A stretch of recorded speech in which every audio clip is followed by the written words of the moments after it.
Fred's the best, totally. And I'm really glad that his first piece was kind of negative, even though I know we're supposed to be going towards the light.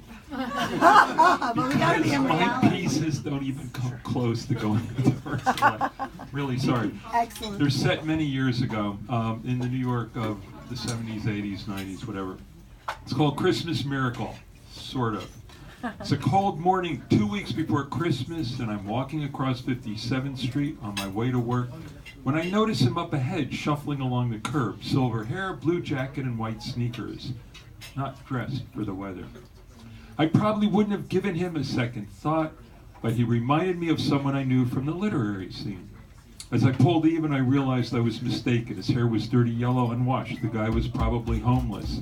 Fucked up world, I thought, and swung into the front door of Coliseum Books, where I met Ken. I remember. Which is true. The bookstore was incredibly busy. There were endless lines of customers stocking up for the holidays. We were amazed at the crap they were buying. But it made the owner happy. It was all stuff he wouldn't have to return to the publishers when the season was over. But it was exhausting. I looked forward to getting away from all the noise and confusion during my lunch break. Jim Fee stopped by the store rescuing me, and we went to a neighborhood deli. We were in the middle of fixing up a manuscript he called Neophobe, and the give and take was a lot of fun. We bought sandwiches and coffees and headed for a back booth that was illuminated by a string of blinking Christmas lights stapled to the ceiling. And then I saw him again, sitting at a small table, head cradled in his arms, zonked out.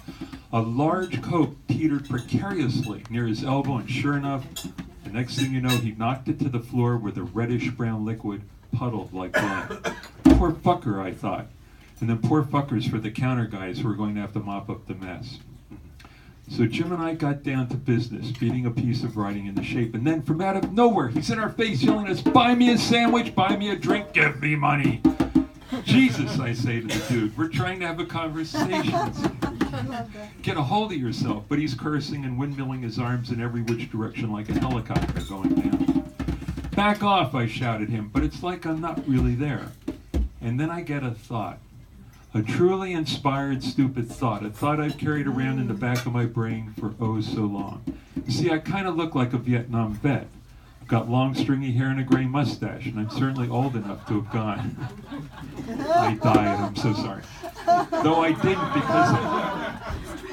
because I didn't want to kill anyone back then or now, for that matter. Anyway, I figured if some young punk jumped me some dark night, I'd act flipped out, Nam style, and rant that I'd off tons of geeks, and I'd do him too.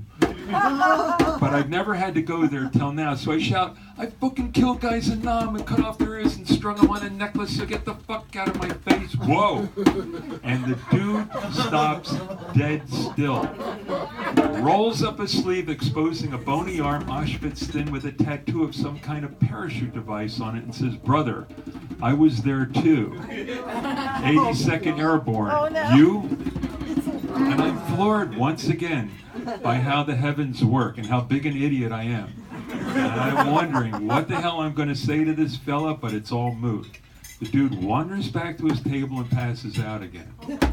The drama's over, and I'm left with an indefinite period of time in which to appreciate the great playwright's amazing sense of humor. Merry Christmas, everyone. Two short poems and then one more depressing story. The poems are okay. This one's called Winter. While waiting for the light to change on the corner of Bowery and Bleecker, I watch you breathe in frigid air and exhale halos. Oh, that's pretty. This one's called The Coldest Day of the Year. You can see the Chrysler Building from where we lie under a down quilt on the hardwood floor of a friend's apartment. It's taken us years to get here, and I'm limp with wonder. "Relax, it's okay," you say, filling a paper cup with wine. The quilt shifts, letting in the cold, which finally makes me hard, but just at the crucial moment, the wine gets kicked over and we both crack up like kids. I guess that's depressing too, isn't it? I'm sorry. I bring you sadness tonight, I'm so sorry. And That's a good picture. I'm so sorry. No, don't be sorry. We need it.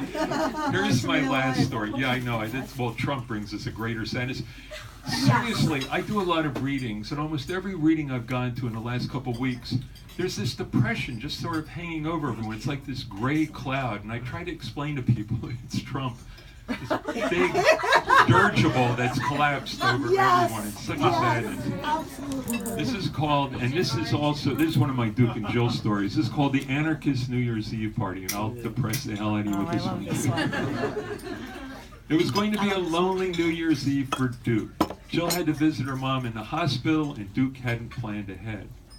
He usually spent New Year's Eve in a neighborhood bar with Jill, getting totally ripped. In fact, last year, he managed to get them thrown out of 3 different places before midnight. Duke rolled a joint and left their apartment in a bad mood. He headed towards his favorite bar on Avenue A, only to find it closed. Boarded up by the city. Fucking shit, he muttered his words. I do that way too often. Fucking shit. He muttered his words, forming clouds in the cold air. What am I going to do now? Circled the block a couple of times trying to figure out where to go. He finally went inside a bookstore in St. Mark's Place to get warm, and that bookstore did close this year, sadly enough. St. Mark's Books, great bookstore. Yes. A bulletin board cluttered with flyers caught his eye. Looking through them, he came across a small card inviting everyone to an anarchist New Year's Eve party. It sounded pretty strange, but there would probably be free booze. So Duke decided to check it out. He ripped the announcement off the wall and stuffed it in his pocket. It took him a while to find a building to match the address on the touring car. It was past Avenue C on a block where most of the tenements were either abandoned or destroyed by fire. You guys really should have gone through the East Village back in the 70s. I don't know who did, but it's true, unfortunately. Piles of charred bricks, only partially covered by snow, lined the broken sidewalks. I wonder if anarchists do drugs, Duke thought. He banged on the door as someone opened it and told him to come in. Inside was like another world. A bunch of people clustered around a kerosene heater were arguing loudly. One guy kept jabbing everyone in the chest with his index finger to emphasize what he was saying. But they seemed to be having a good time. Duke edged past them and sat down on the floor next to a sagging sofa. He wanted to take his time and ease into this one. Dude on the sofa turned and said, "Hi, my name is Vern. I'm an anarchist and a survivalist. I'm going to make it through the next war. I've got this concussion-proof watch with a built-in compass, and I've got an escape route out of the city all mapped out. I won't get trapped here like a dumb hippie." "Good for you," Duke said. He mentally tried to calculate how much coke the watch would buy. A woman sitting next to Vern leaned over and told Duke her name was Kat and that she'd come to the party with this guy and really he wasn't much fun. And hey, she had this cute little tattoo of a butterfly on the inside of her thigh, and would he be interested in joining her in the next room for a closer look? "Sure," Duke replied. "Are you an anarchist too?" "Of course," Kat replied. "Isn't everyone?" Hours later, trying to find the door, Duke stumbled over a body surrounded by empty bottles. It was Vern, passed out on the floor. Duke bent over him and slipped the watch off his wrist. "Thanks, buddy," he said softly, putting it in his pocket. "Happy New Year." Happy New Year to everyone. It's going to be an interesting one. Thank you.